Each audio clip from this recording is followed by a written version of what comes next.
Bon matin et bon café avec Jésus.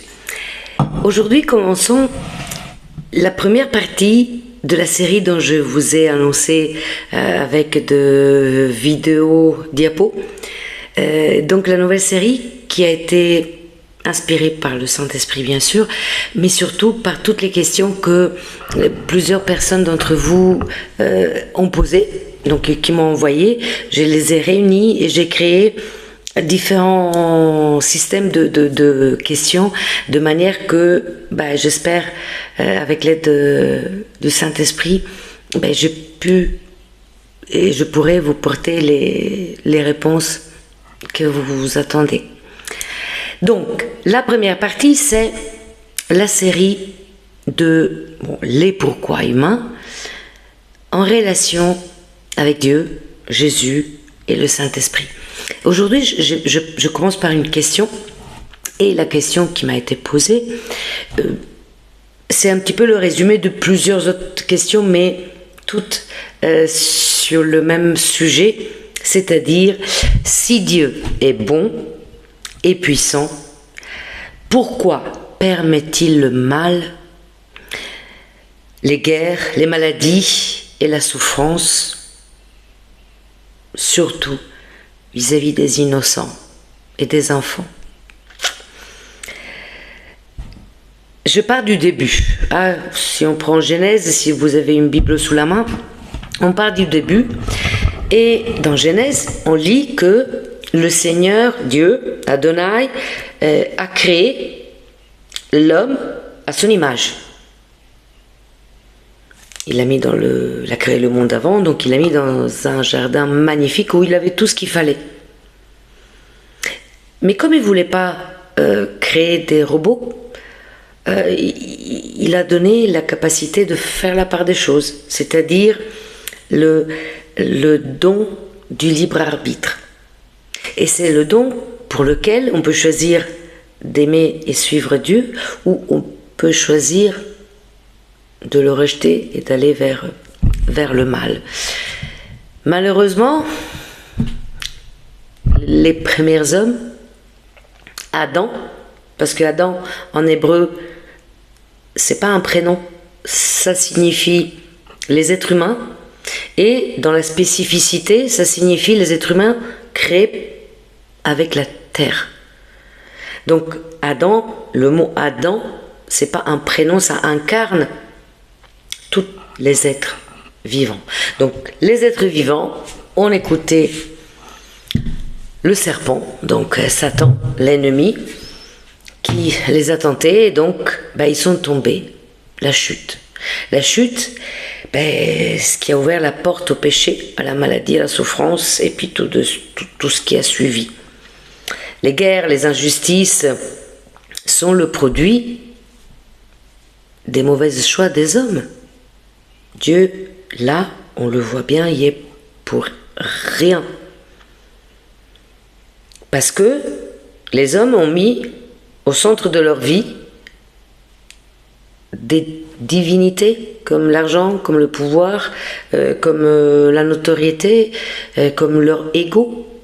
Et donc, en mettant ça au milieu de leur vie,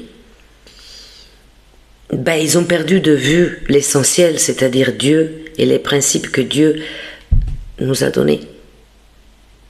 Et en faisant ça, on lit dans Romains 5, 12, comme la faute est rentrée dans l'univers, dans le monde entier, par un seul homme dans le sens de Adam, et par la faute est rentrée la mort, ainsi la mort est passée sur tous les autres hommes, car tous ils ont fauté. Et on lit aussi dans Jacques 4, 1, pour expliquer le mal-être et la souffrance humaine, d'où les guerres, d'où les combats parmi vous, sinon viennent de là, de vos plaisirs, donc de tout ce qui n'est pas inhérent à Dieu, de tout ce qui est charnel, qui milite dans vos membres. Donc l'homme, en choisissant le mal, a ouvert la porte à l'ennemi, au diable, à Satan, appelez comme vous voulez, qui va rentrer ainsi dans sa vie, totalement, globalement, pour génération des générations, pour détruire, pour le rendre malade, pour le faire souffrir, pour semer le chaos. Et on lit dans Jean 10, 10, le voleur, l'ennemi, le diable, ne vient que pour dérober, égorger et détruire. Mais à ce moment-là, j'entends, pourquoi les innocents, pourquoi les enfants, qu'est-ce qu'ils ont fait? Eux, ils n'ont pas péché. C'est des enfants ou c'est des innocents. Ils n'ont pas ouvert la porte directement à l'ennemi. J'insiste, c'est pas Dieu qui punit ses enfants ou ses innocents. C'est le monde brutal qui a ouvert la porte à l'ennemi, et l'ennemi, il rentre et il agit de manière dégoûtante, même vis-à-vis des innocents. Et Dieu souffre avec ces innocents, avec ces enfants qui sont injustement touchés, avec leur famille. Et Dieu va intervenir. Dieu va intervenir. Quand? On ne le sait pas. Il attend que tout le monde puisse revenir vers lui. Mais je reviens à la colère que j'ai ressentie dans plusieurs questions. Pourquoi contre les enfants? Je reviens pour vous donner encore un petit bout de réponse en vous portant le passage de Matthieu 18, 14. De même, ce n'est pas la volonté de notre Père qui est dans les cieux qu'il se perde un seul de ses petits. Dieu n'est pas à l'origine de la souffrance, il n'est pas la cause de la maladie des enfants, de la souffrance ou de la mort. J'insiste, mais c'est la domination de Satan sur terre qui amène toutes les vicissitudes qu'on dit parfois entre guillemets, c'est la vie. Ben oui, c'est la vie qu'on partage avec la présence de Satan. Mais Dieu avec nous, il reste avec nous. Et dans ces moments difficiles de souffrance, de combat, il reste à nos côtés. Et il nous apporte la consolation. Il nous envoie le Saint-Esprit, le consolateur, paraclète, pour qu'on puisse trouver la force, l'énergie de supporter, d'avancer, de tenir bon. Et parfois, il nous envoie aussi des sœurs et des frères qui vont nous supporter physiquement, qui vont nous soutenir, qui vont nous écouter, qui vont pleurer avec nous.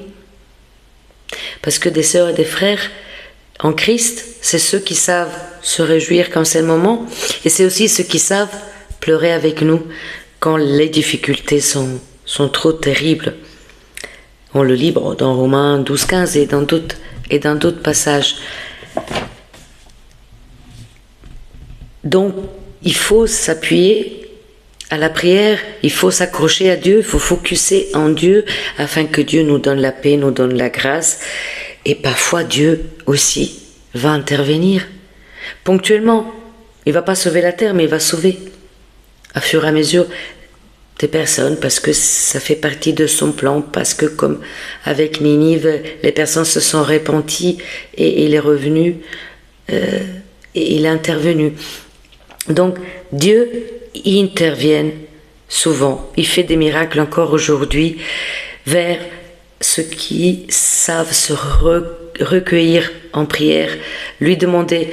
Et si Dieu le ressent, le cœur pur, si Dieu ressent la repentance, si Dieu ressent la prière sincère, il va intervenir d'une manière ou d'une autre. Peut-être pas avec le miracle qu'on s'y attendait, mais il va intervenir pour nous donner la force, pour nous donner le miracle, pour nous donner les énergies afin que nous puissions passer à travers une situation terrible comme Ça peut être la maladie d'un enfant ou d'un innocent. Adonai, le Seigneur de la promesse, n'est pas en retard. Il est patient. Pour nous, pour vous, ne voulons pas que quelques-uns soient perdus, mais que tous parviennent du retour à la repentance. 2 Pierre 3, 9. C'est pourquoi parfois il n'intervient pas pour le monde entier? Parce qu'il attend. Il nous donne le temps. Il donne le temps au monde de se repentir, de demander pardon. Il attend qu'il y ait le plus possible d'enfants, de ces enfants qui reviennent vers lui. Le Seigneur est patient, il attend, comme tout bon papa, avant d'intervenir. Et quand il interviendra, il essuiera toute larme de nos yeux et la mort ne sera plus. Et il n'y aura plus ni deuil, ni cri, ni douleur, car les premières choses ont disparu. C'est-à-dire quand la situation du début du péché de la chute a disparu. Et ça, on le lit dans Apocalypse 21, 4. Chers amis, chères sœurs, chers frères, j'aimerais maintenant m'unir en prière avec vous. S'il y a besoin de prière, on s'unit tous et on prie tous ensemble. Je vous demande de fermer les yeux, vous connecter avec Dieu et prions ensemble. Seigneur Jésus, face à la maladie et à la souffrance, nous savons que ton cœur de Père saigne avec le nôtre et que cette douleur n'est pas ta volonté. Saint-Esprit, consolateur, viens envelopper tes enfants de ta paix, de ton amour, et qu'ils puissent retrouver le calme et la paix au-delà de tout. Seigneur Adonai, chasse de nous toute peur, toute angoisse, tout désespoir. Que ton souffle de vie et de guérison touche tout être vivant, malade, maintenant. Nous célébrons la vie, la gloire, la restauration au nom puissant de Jésus-Christ, notre Seigneur. Amen. Bonne journée à tous, bon week-end et à bientôt.